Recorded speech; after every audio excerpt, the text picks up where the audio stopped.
Hello viewers, welcome to Day 5.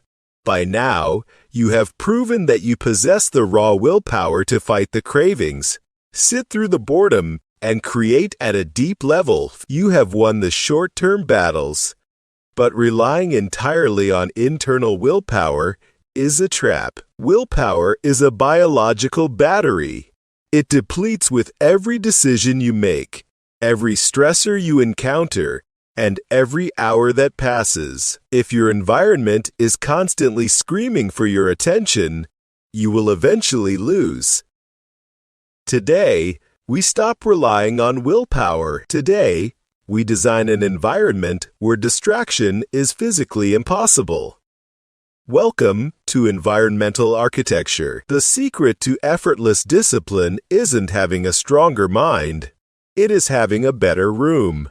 Human beings are deeply dependent on proximity. If an object is within arm's reach, your brain is constantly processing its presence, using up precious cognitive energy just to ignore it. If you want to permanently break a digital addiction, you must radically increase the physical friction required to access it. If you are working, your phone shouldn't just be face down on your desk.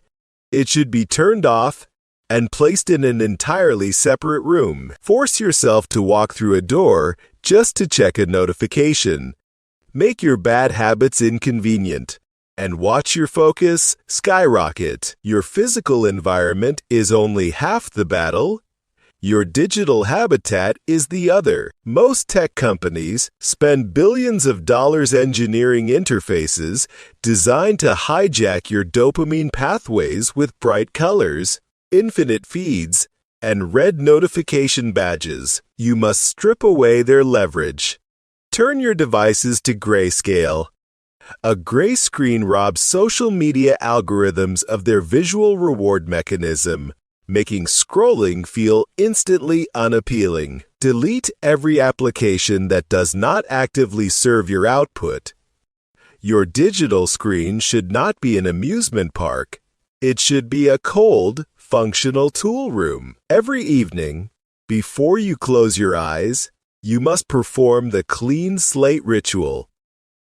Reset your physical workspace to absolute zero. Clear the mugs, organize the cables, hide the devices, and leave a single, high-leverage task ready for the morning. When you wake up on day 6, your environment should welcome your focus, not demand your maintenance. When your environment is organized, your internal mind instantly follows suit. You create room for clarity to breathe. Your directive for day 5 is structural. Spend today aggressively redesigning your architecture. Turn your phone to grayscale, banish it to another room during work hours, and execute the clean slate ritual tonight. Stop fighting the environment you built. Change the environment and change your life. Confirm your upgrade by leaving a Day 5's comment below to secure your streak. Subscribe to lock in your progress. And I will see you tomorrow for Day 6, the dopamine horizon. Stay disciplined.